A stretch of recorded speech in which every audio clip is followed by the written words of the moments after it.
Your own mother lied about our flight so that I would miss the trip that I paid for. Where are you? I asked from the airport. Oh, darling, we're already at the hotel. I couldn't believe it. When I returned to the Madrid airport, the usual chaos buzzed around me. Rolling suitcases, loudspeaker announcements, murmurs of families excited about their vacations. But all that faded the moment I read the departure screen. Flight 43832 to Tenerife, departure 8, status, closed. Closed like a door slammed in my face. Dad, why won't they let us on the plane? Sophia asked in her worried little voice. I looked at my daughter. Her sweaty little hand squeezed mine tightly. She wore her unicorn backpack in her favorite yellow dress, the one she had chosen with so much excitement because it would be her vacation outfit. Now her brown eyes shone with the tears she was struggling to hold back. I took a deep breath, trying to calm the hurricane of rage coursing through me. This couldn't be happening. I dialed my mother. She answered after the second ring. Son! She exclaimed with her tone of false sweetness. In the background I could hear the sea, the murmur of relaxed people, laughter. They were there in the Canary Islands. Without me. Without Sophia. Where are you? I asked, my voice tense. Oh, we've already arrived at the hotel, she replied with a lightness that made my blood boil. What a shame you didn't come to the airport this morning. I blinked in disbelief. What are you talking about? You told me the flight left at 10. There was a silence of barely a second, then a giggle. Oh, darling, I'm sure you misunderstood. We left at 8. My heart pounded furiously in my chest. I didn't misunderstand. They told me wrong on purpose. They left me out. I took out my mobile and opened the family WhatsApp group. There was the proof. A photo. My parents, my sister Laura, and her son playing on the beach, laughing as if everything was fine, as if I didn't exist. Fury clawed at my insides. Mom, are you telling me you left me out of the trip that I paid for?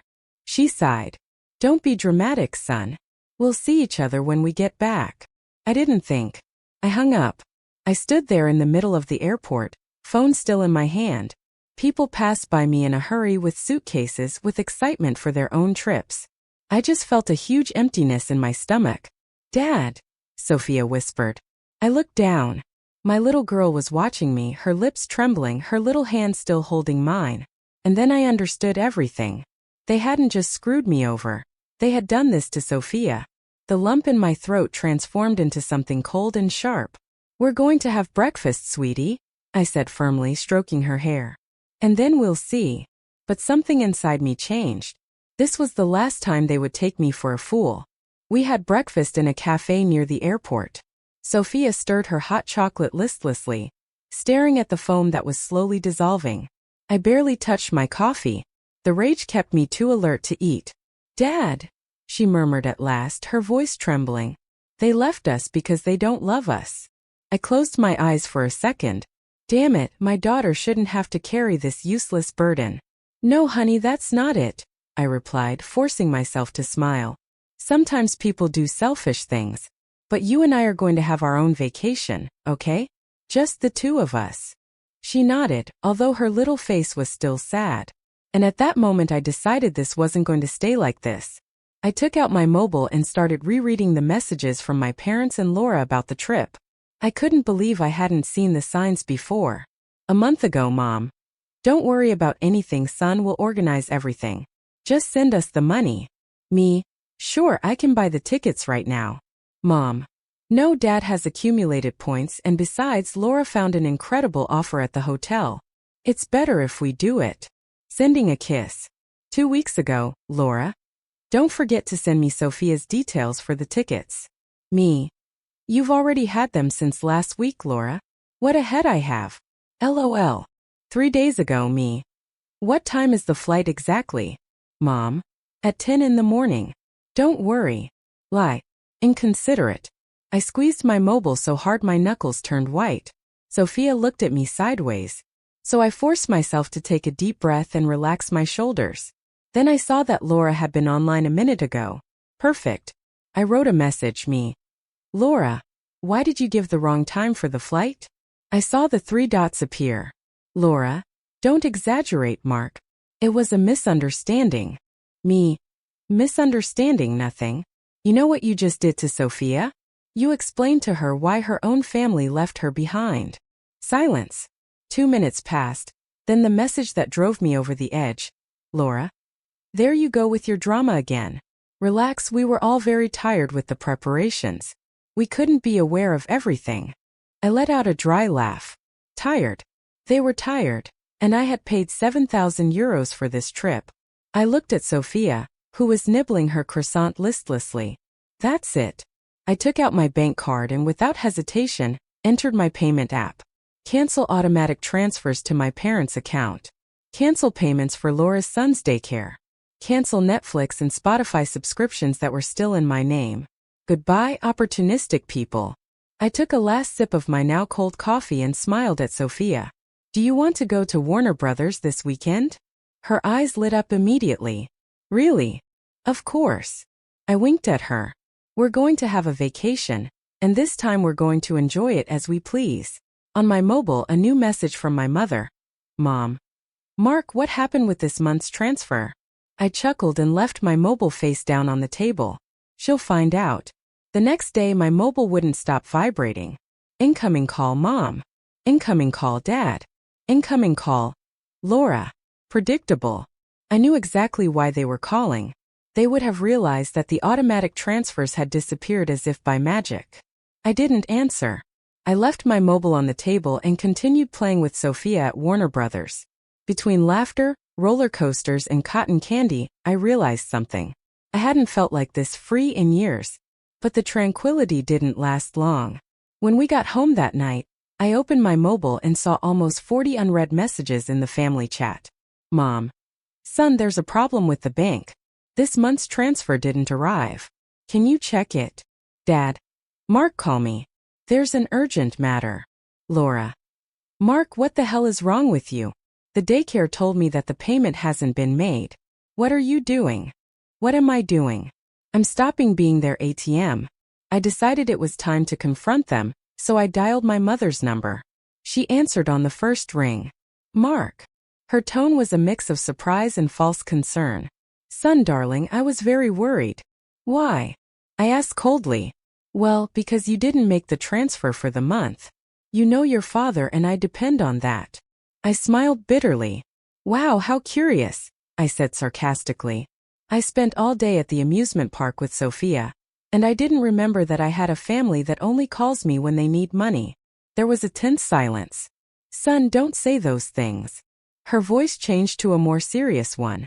You know we've always been a close family. I laughed humorlessly. Of course, so close that you lied to me about the flight so I couldn't travel. Mark, it was a mistake. No, I interrupted firmly. It wasn't a mistake. It was intentional. And the worst part isn't that you did it to me, but that you did it to Sophia too. But son, don't call me son when the only thing you care about is my money. Her tone changed in a second. Mark, how can you say that? We're your parents. You owe us. There it was, the naked truth. You owe us. As if my life and my effort were a damn bill that never stops increasing. I don't owe them anything. I've been paying their bills for years, covering Laura's expenses and her son's, while she lived the high life. But that's over. You can't do this, she yelled, now without hiding her rage. We're family. Well, that family should have thought about it before betraying me. I hung up before hearing her next excuse. Less than a minute later, I got a call from Laura. Can I know what the hell is wrong with you? She snapped as soon as I picked up. For you too, Laura. Don't be funny, you selfish bastard. They called me from daycare saying the payment hasn't been made. Are you going to punish my son for your traumas too now? I put my hand to my forehead, tired. It's not my responsibility to pay for your son's daycare. You did it for years, she shrieked. So yes, it is your responsibility. It wasn't my decision to help, and now I decide to stop doing it.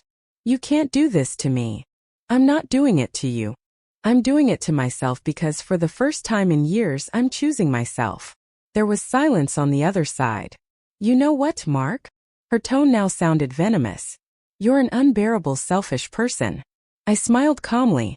I'm glad you finally noticed it. And I hung up. Minutes later, another call. My father. I took a deep breath before answering. Mark. His voice was calm, measured, with that tone of false authority he'd always used with me.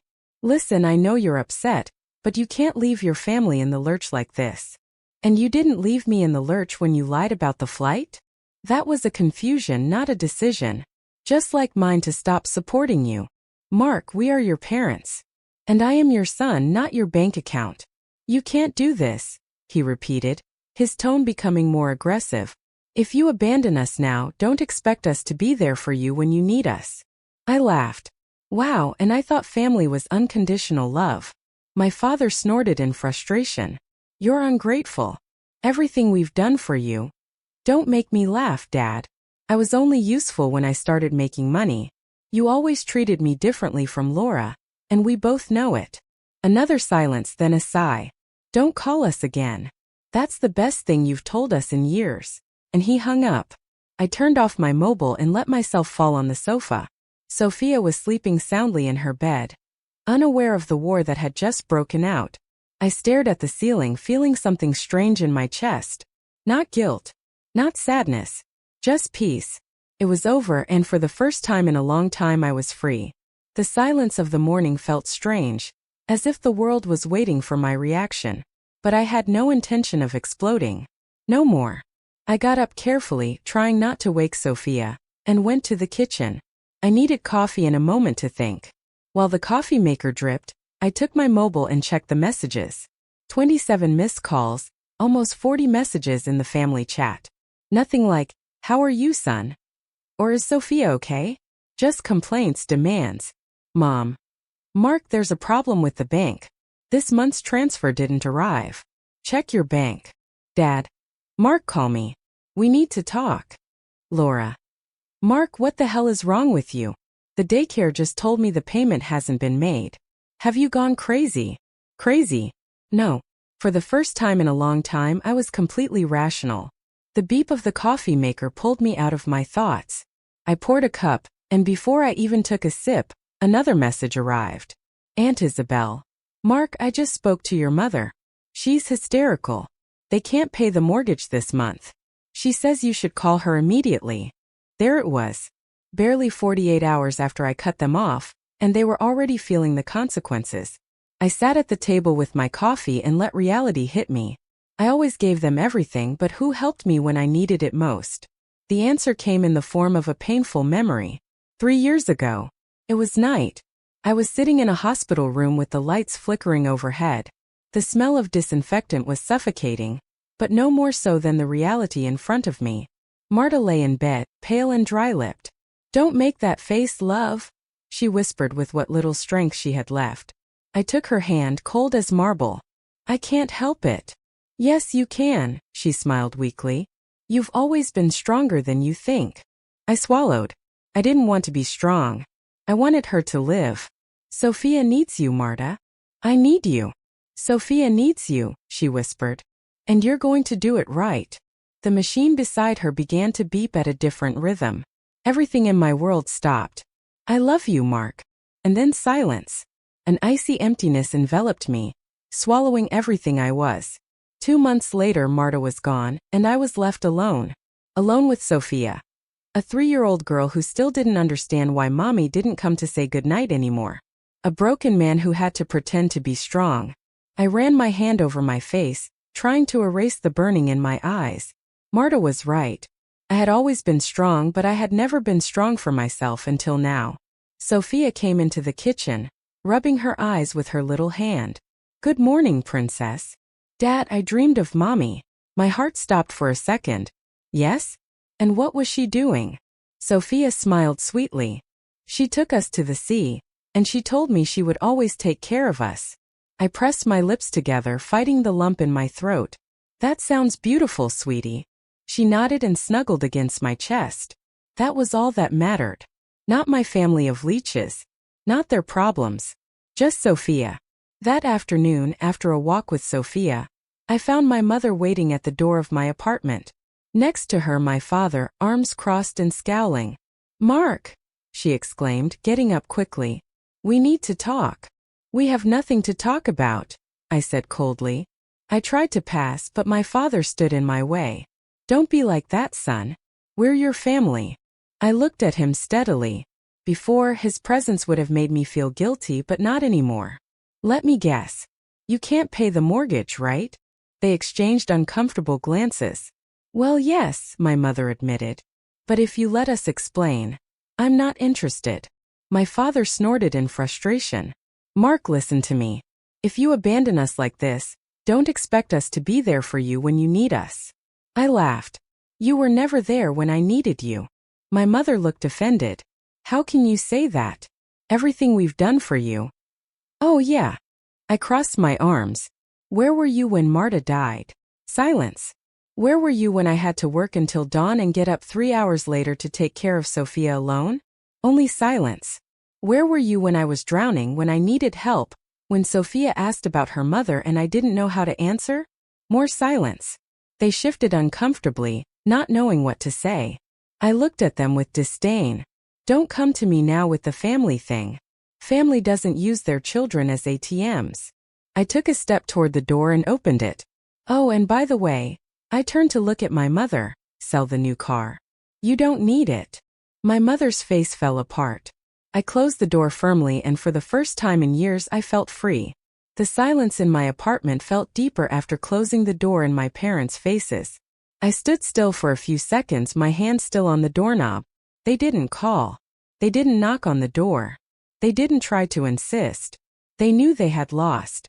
I took a deep breath and walked toward the living room. Sophia was sitting on the sofa, hugging her teddy bear. She looked at me with her big dark eyes, full of that childish curiosity that always disarmed me. Was that Grandma? She asked softly. I sat down next to her and ran a hand through her curly hair. Yes, sweetie. She was angry. I smiled sadly. A little. Sophia tilted her head thoughtfully. Why are they always angry with you? My chest tightened. I didn't want her to grow up feeling rejected by her family, but I couldn't lie to her either. Because they think they have the right for me to always help them. But you did help them. Yes. And why are they angry then? I sighed. Because it was never enough. I hugged her and kissed her head. Don't worry about it, Sophia. We have each other. And that's all that matters. She nodded and hid her face in my chest. The crumbling of my family.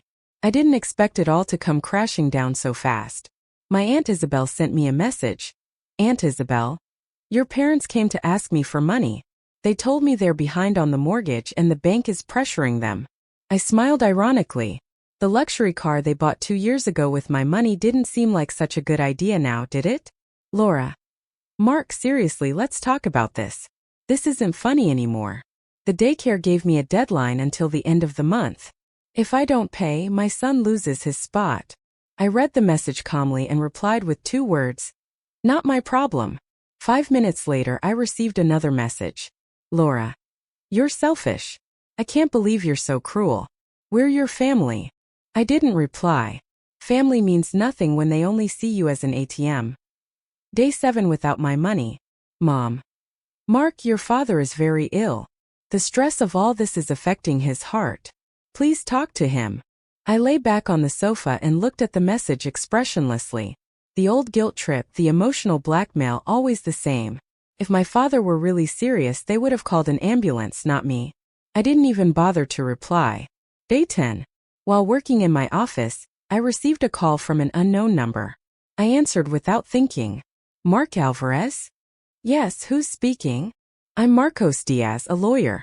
I represent a party interested in discussing certain financial matters related to your family. Could you come to our office to clarify the situation? I smiled. So they had taken this to another level now. My family hired you? I can't give details over the phone, Mr. Alvarez. Tell them I'm not interested. Mr. Alvarez, if you don't respond, legal action could be taken. I laughed dryly. Legal action for stopping supporting them? Are they going to sue me for not wanting to pay for their lives? Silence. That's what I thought. And I hung up. Day 15 without my money. They finally gave up. Mom, son, it's okay. We'll do things on our own. I hope someday we can fix this. Laura, I won't bother you anymore. I have no choice but to look for another job. I read it calmly, but I didn't respond. I didn't feel satisfaction, just relief. They had learned that they didn't have me under their control anymore. Day 20 without my money. For the first time in years, I was planning a vacation just for me and Sophia. Well, almost just us. When we arrived at the airport, we were accompanied by Elena, Sophia's nanny. The best decision I made in recent years was hiring her. Since Marta died, raising Sophia alone was a gigantic challenge. At first, I tried to do everything myself: work, the house, school, sleepless nights when she had a fever. Until one day my boss found me asleep on my computer keyboard and forced me to take a few days off. "Mark, you need help," he said. And he was right.